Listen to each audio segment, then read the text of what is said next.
Thanks for tuning in to the Teen Sports Podcast Network, where teens throughout the U.S. and their show guests tackle today's sports topics and issues from a teen perspective. And now, here's your host of the Teen Sports Podcast Network, Illinois, Andrew Kish. Thanks for tuning in to the Teen Sports Podcast Network, Illinois. I'm your host, Andrew Kish. In today's episode, my guest is Chuck Swirsky, the radio voice of the Chicago Bulls. I just want to say thank you, Chuck, for taking the time to be my guest today. Andrew, good to be with you. Thank you. I am more than thrilled to have you on my show today, but before we get started, I want to give our viewers and listeners a quick rundown of today's game plan. In the first half, we're going to be talking about Chuck's life and career so far, and then in the second half, we're going to be talking about today's topic, sportsmanship in professional sports. Is sportsmanship important on the professional stage?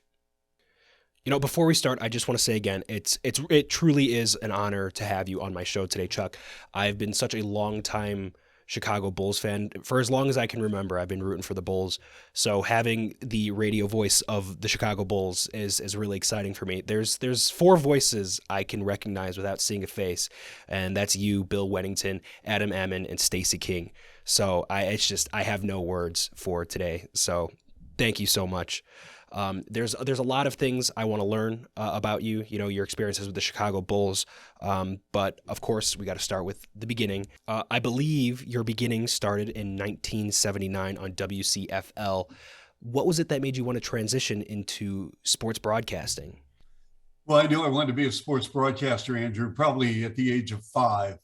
I was not a very good athlete. In fact, I was a horrible athlete growing up.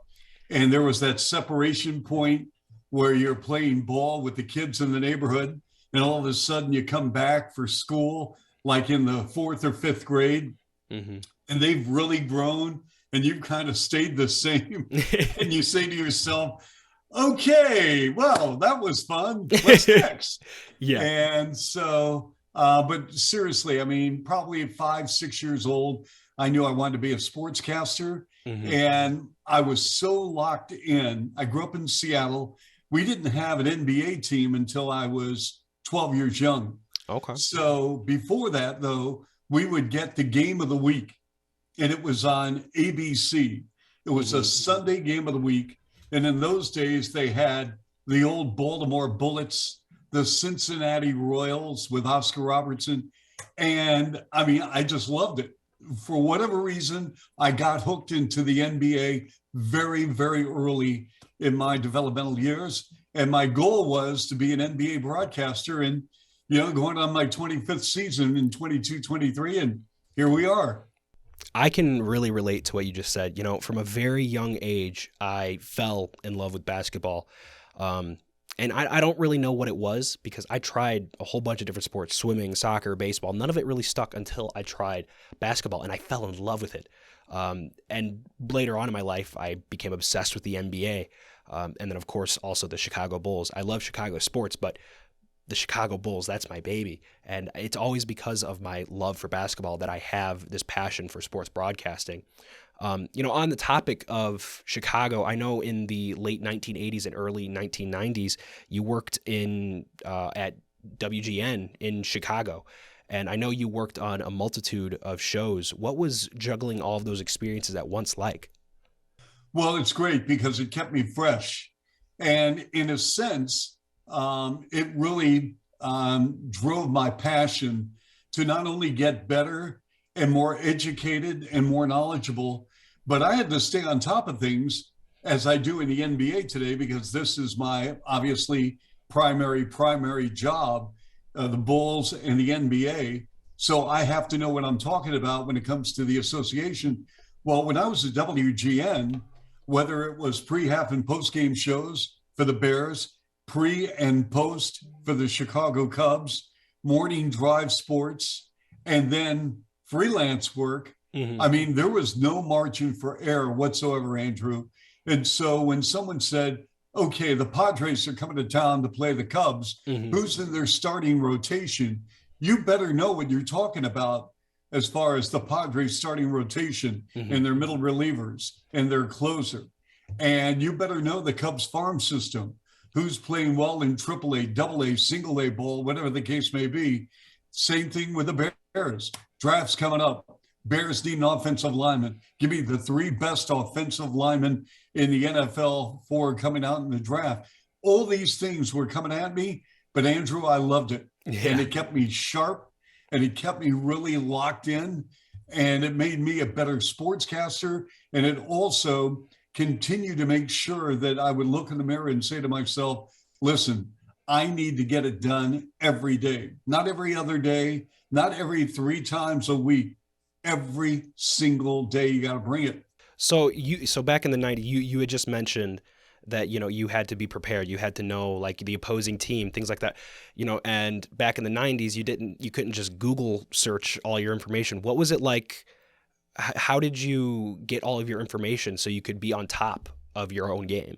Andrew, that is a great question, because I grew up in an era, there were no cell phones, there was no mobile devices, there was no Google, as you mentioned, and no social media whatsoever, no Twitter.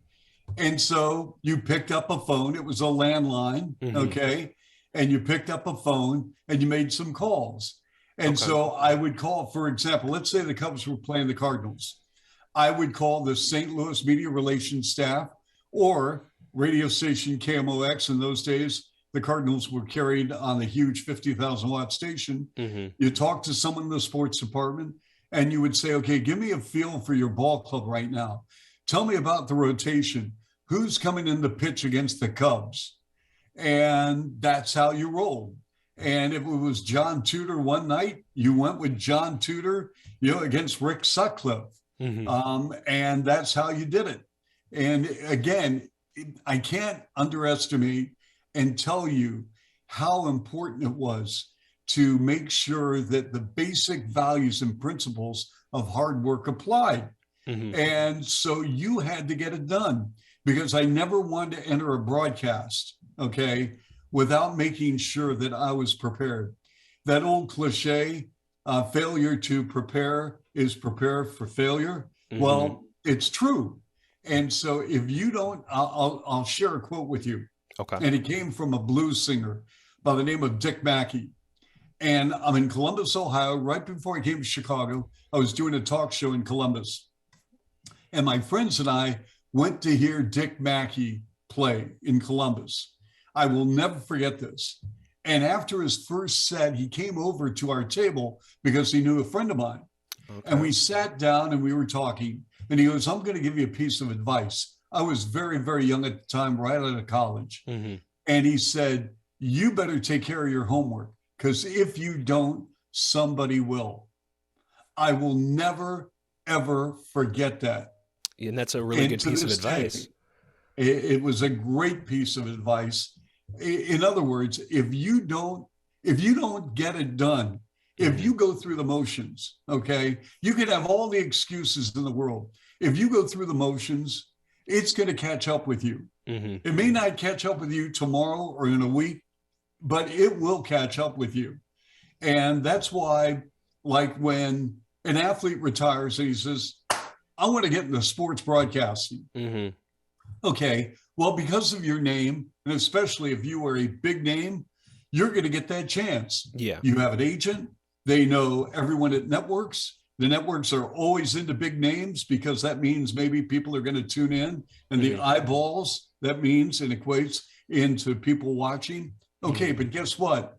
After that first phase, then what are you going to bring?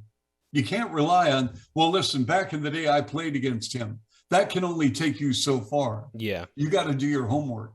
And so by the very center core of what we are all about, whether you're a sports broadcaster, whether you're in retail, whether you're a lawyer, a doctor, first responder, listen, there is no substitute for hard work and for passion, period.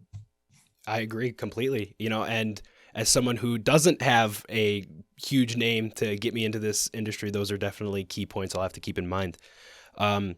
So back to kind of just your career specifically so far. Moving on from the 90s, in the early 2000s, you became the voice of the Toronto Raptors.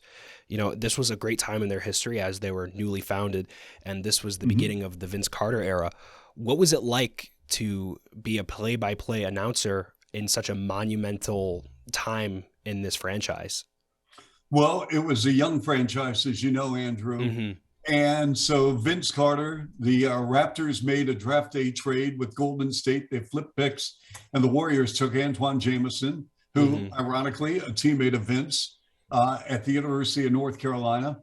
But from the get-go, from the very first game, preseason games, you could tell there was something special about Vince Carter. Mm-hmm. There was no question in my mind. It was a truncated schedule. There was a lockout in 98, 99. We played 50 games that year. And I mean, the games, Andrew, kept coming. I mean, they were playing. We had 3 or 4 back-to-back, 3 games in 3 nights. Goodness. Think about that. Yeah. And, you know, this is my first year doing games. I didn't know any better. Okay, fine. You know, one night we're in San Antonio, the next night we're in Milwaukee, so on and so forth. It didn't matter because I was having a blast. I mean, my dream had come true of broadcasting and being basketball. And to see a guy like Vince Carter, I gave him the moniker Air Canada Carter because the building, the signage on the building was Air Canada after the airline.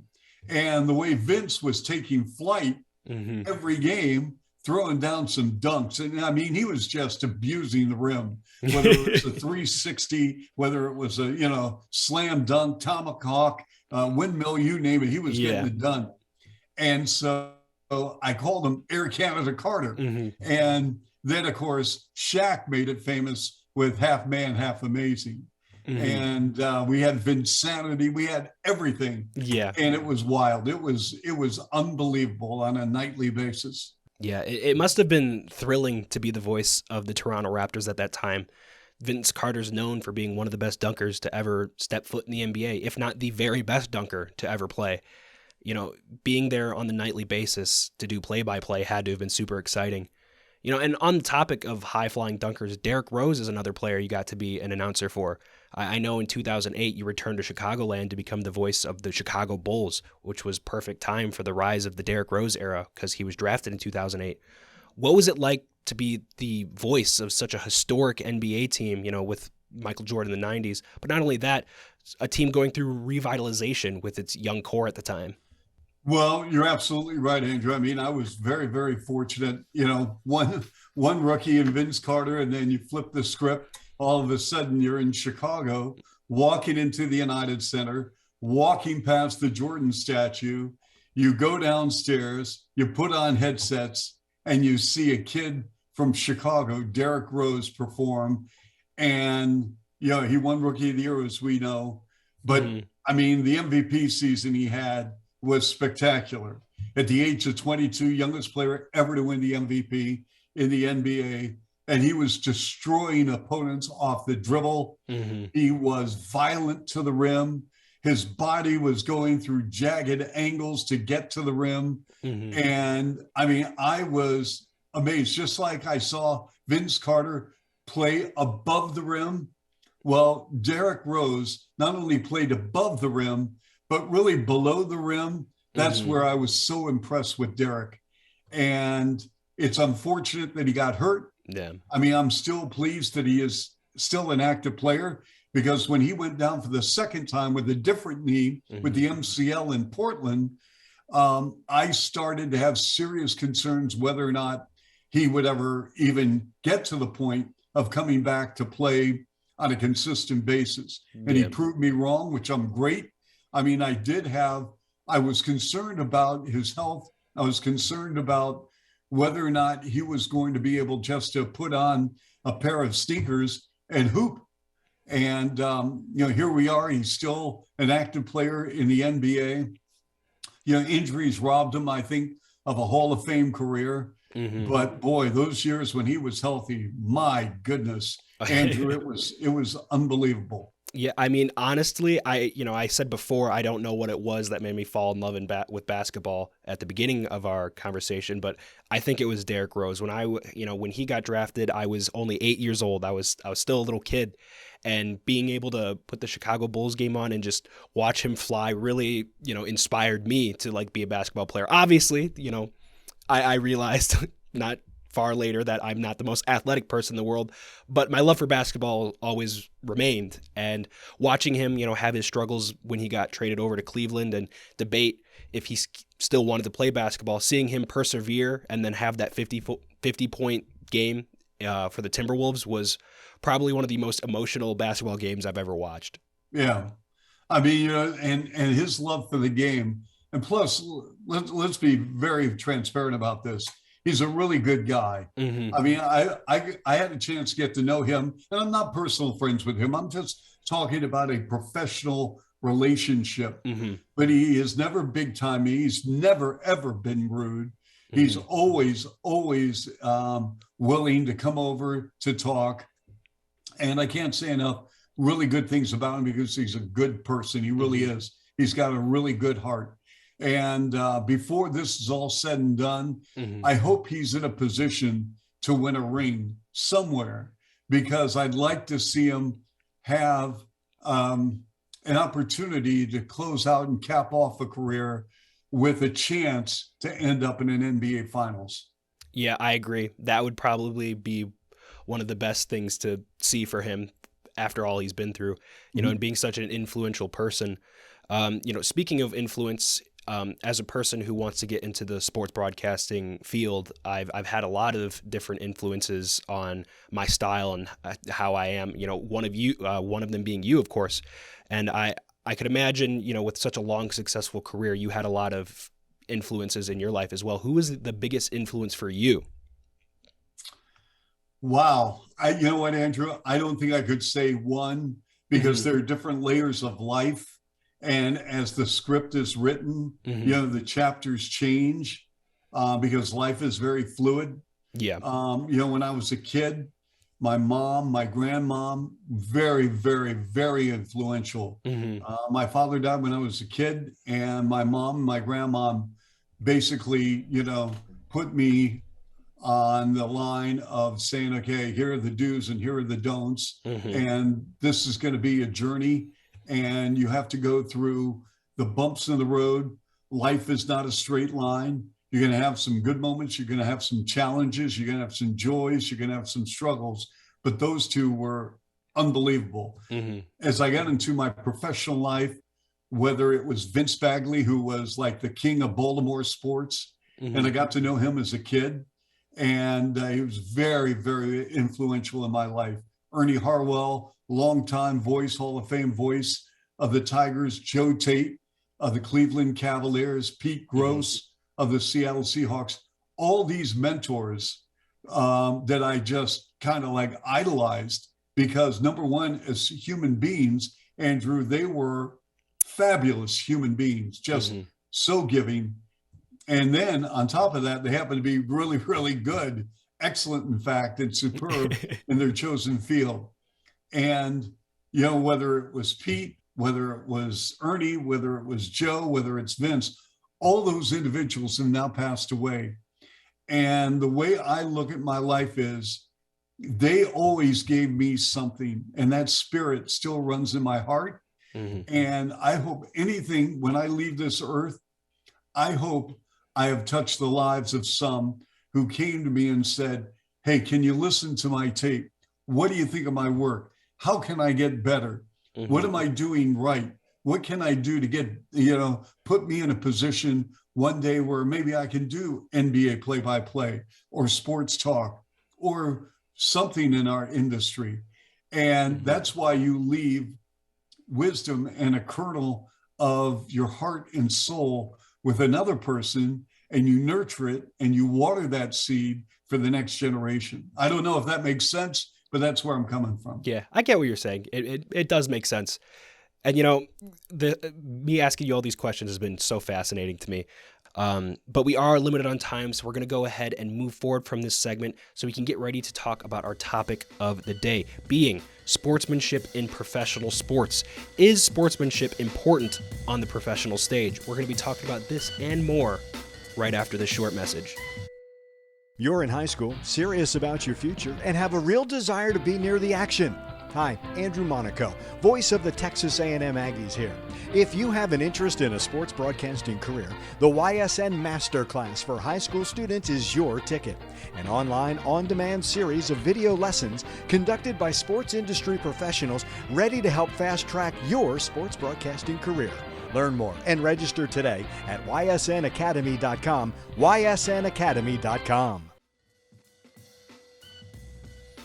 And welcome back to the Teen Sports Podcast Network Illinois. I'm your host, Andrew Kish, currently here with Chuck Swirsky, the radio voice of the Chicago Bulls. We just got finished talking about Chuck's fantastic journey in the sports broadcasting world so far, but now we're going to be getting into our topic of the day, being sportsmanship in professional sports.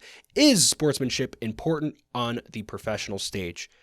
You know, as many people know, sportsmanship is something that affects every single individual who is playing a sport. So I believe sportsmanship in pro sports is a very important thing for a multitude of reasons.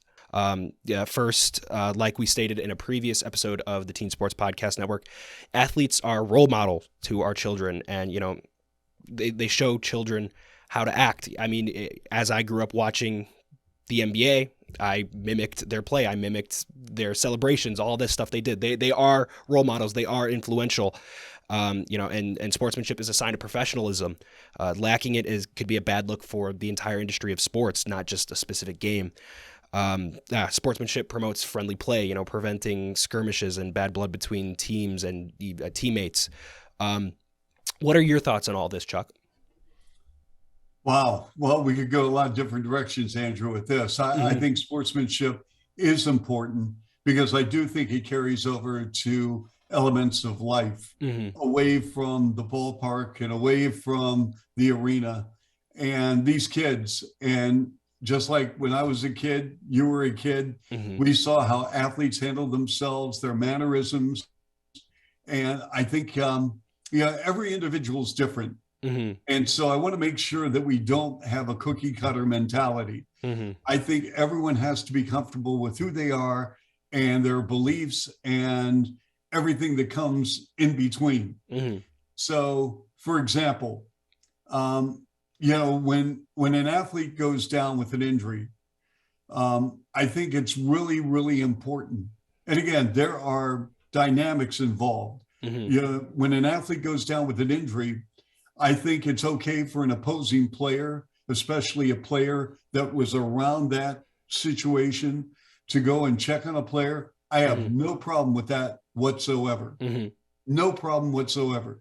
Because what it's showing is that particular player, whether he made a foul on a play and the player went down and crumpled to the floor, that player is showing concern.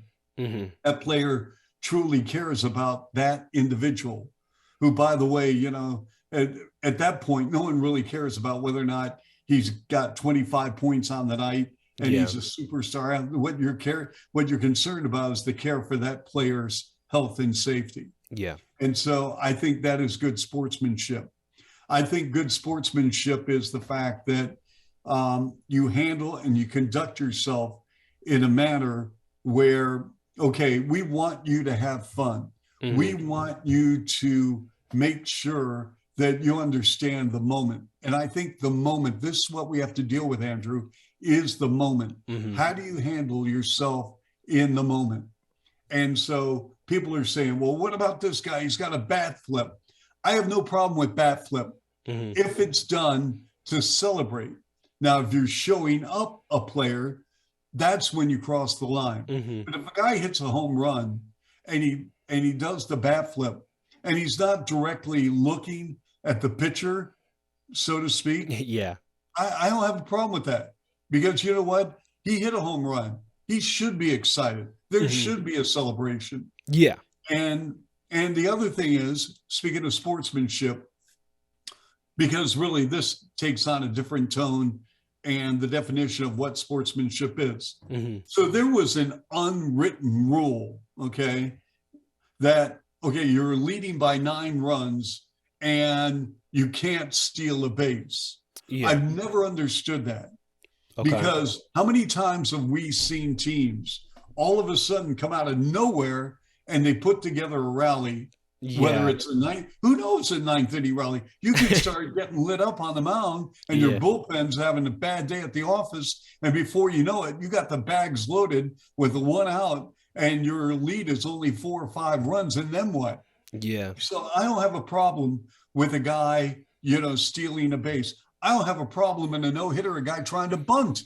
Yeah. That's his job. Mhm. He's trying to get on base. Hmm. Okay. So from a sportsmanship standpoint, we need to make sure that we stay in the lane of, okay, here's what sportsmanship is all about, period.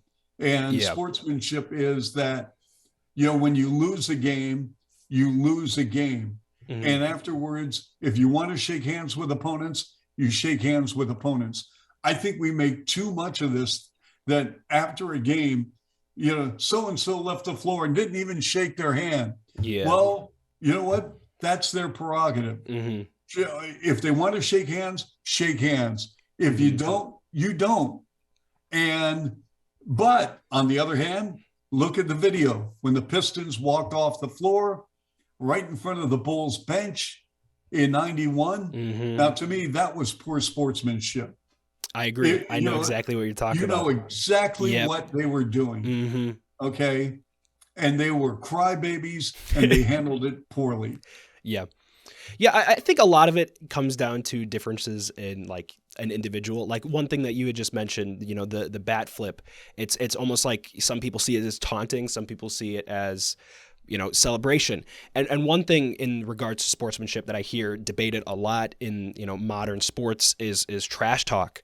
A lot of people debate if it in general, is it poor sportsmanship?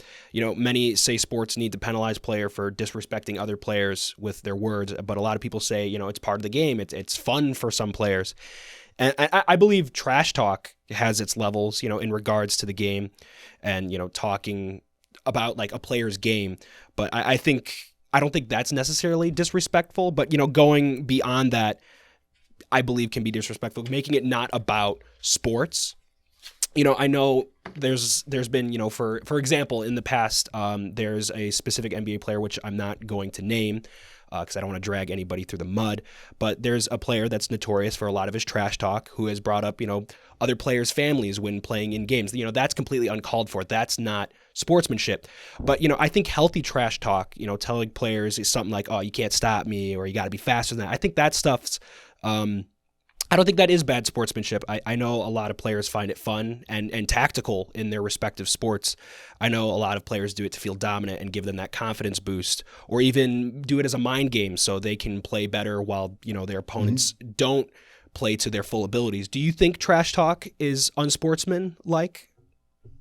Well, again, if it's in the context of it's me and you, and I'm giving it to you, you're giving it to me. I mean, if you listen, here's the thing: if a player is trash talking, you better expect to get something back in return. Oh yeah. This idea where it's a one-way street won't fly. Now, for some people, maybe that's not their thing. Maybe they don't want to trash talk, and maybe silence at times and ignoring trash talk, because once a player knows that he's got you. There's no turning back. Yeah. But if it gets personal and they bring in a family member, or they bring up something that's happened in your life, that is, to me, that is crossing the line. I agree.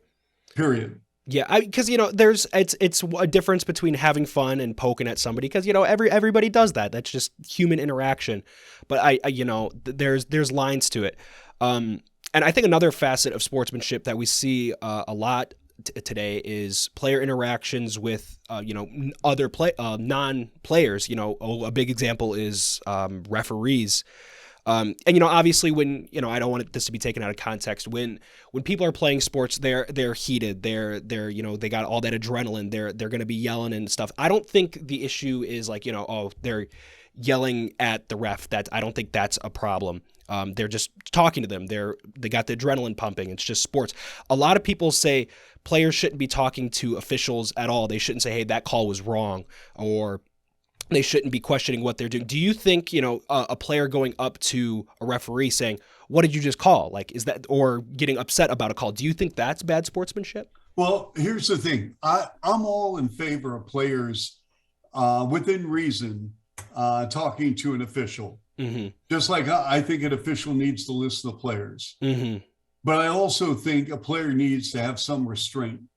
Okay. And I think that, for example, for players who on a continuing basis argue and get after it on an official constantly, I think there's a point in time where you just got to say enough is enough.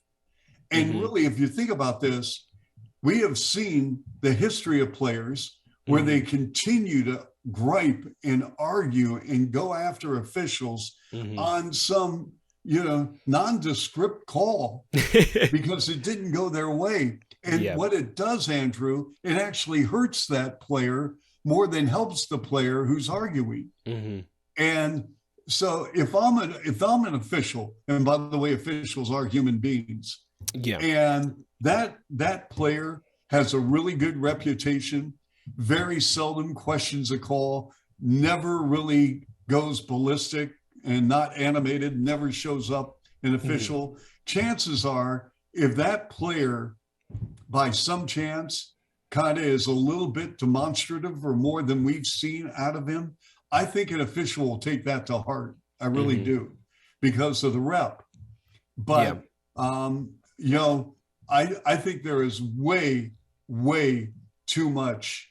And again, I can only talk about the NBA. I've seen a lot of baseball on called strikes, but in the NBA, I think there are too many players, either verbally, nonverbal actions, have an issue with officials. And I'm not saying you can't talk to officials. You should. And really good officials allow you to do that. But when it overlaps the game itself and it dilutes why you're on the floor, that to me is a problem. And so, I mean, some players, they just can't help themselves. There are other players who are saying, cool, listen, you know what? I think deep down inside that official knows he made a bad call. But guess what? I have 3 turnovers in this quarter, so I'm not having exactly the greatest game either. And you move on. Absolutely. Yeah, I think that's a super important perspective to have. There's a difference between going up to a referee and saying, "Hey, man, can you explain to me what you just called? I don't see that," and then them yelling, "Oh, you don't know what you're talking about. That's completely wrong." That, I think, is the fine line between sportsmanlike, response to an official, and I think that is something that needs to be addressed especially in the NBA, because like you had said, it's I feel like it's grown a lot in recent years. Well, it's grown a lot. And again, it has an effect on young people watching the game. Because if they're seeing players just walk right up to an official on a loop, it's like, okay, can we just play a game? Absolutely. Then what do you think that kid who right now is 8, 9, 10 years old, what do you think they're going to do either in an AAU game or in high school game, or if they make it to college? I mean, we're creatures of habit. And so the more you see of this, the more, well, listen, hey, if it's okay, I'm going to go that way. You could have all the coaches in the world tell players don't do it. But if the player is already in his heart, not only visually have seen it, but it's accepted in his mind that it's okay because of previous viewing habits of watching players, it's going to be a tough U-turn to pull. And Absolutely. That's why I think you got to drill it early in kids. Hey, we're here to play basketball. There's some calls that are not going to go your way. You got to play through it. And you let me, the coach, deal with officials. We need you on the floor, period. End of story. I agree so much. And it goes back to what we said at the beginning. Athletes, whether they like it or not, they are role models to children. They are going, kids are going to mimic what they do. And I mean, there's so many things in sports today that I've watched growing up, and that's just how I play basketball when I go and play at the park with some friends. It's just, we do we're going to grow up seeing that, and that's where we learn. So I think it's super important that that's something that is, thought about and looked at. You've really had some interesting perspectives that I've actually never thought about. But we are reaching the end of our show today. So before I go ahead and wrap everything up, do you have any final remarks you would like to bestow upon our viewers and listeners today? Well, I just like to tell your audience, Andrew, and by the way, thank you for having me on. Thank you. Whether you have aspirations of playing, maybe broadcasting, maybe getting behind the scenes, whatever you are going to do in your world, with or without sports, just be you. I think a lot of times in life, we want to emulate people, and it's fine to say, boy, that is a role model, or, hey, you know what, that's a great mentor, because, I'm right there in line. I mean, I really, really appreciate all of my mentorship, and I wouldn't be in the position without them. But at the end of the day, I have to be true to myself. I have to be me, not the person next to me, not the person that preceded me or is behind me. I've got to be me. And I think too often we try to be people that we're not. And we need to get back to who are we and what makes us tick. And let's get back to a solid foundation of kindness and respect for others, okay? Respect for everyone. And let's get back to just the basics of politeness, kindness, manners. And I think if we started acting appropriately with every different segment of our society, we would be better off in the world of humankind. So that you say, thank you, you're welcome. You open doors for people. You say thank you to the person getting you coffee at the shop. You open doors for women. I mean, I grew up in an age and an era where my father and mother drilled it in me regarding manners. I'm really, really big on manners. I'm really, really big on just the common denominator of having a thread that begins with thank you and ends with you're welcome. And so that's what I want to leave.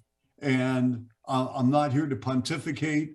I'm not here to, just be somebody that, is standing on top of the mountain and looking down on people, because that is not me. I have flaws, but at the end of the day, everyone's got to just come together and start treating people with dignity and respect. Absolutely. I want to thank you for those kind words. That's a really great message to leave with my viewers and listeners today. So thank you. I appreciate that. But one last thing before I let you go, is there any way my audience can find you online? Sure. Well, if you're on Twitter, it's at CTS Bulls, CTS Bulls. Okay. You can reach me on Facebook, Chuck Swirsky. If you want to send me an email, it's cswirsky, CSWIRSKY at bulls.com, BULLS.com. You will always get a response, always. Sounds great. Everyone who's listening and watching today, make sure to go follow our fantastic guest today, Chuck Swirsky. Thanks again. That's all, though. That's our show for today. Thanks for tuning in to this episode of the Teen Sports Podcast Network Illinois. Be sure to follow us on Facebook, Twitter, TikTok, and Instagram. All at TSPN Podcast. I'm your host of the Teen Sports Podcast Network Illinois, Andrew Kish. Thanks for tuning in.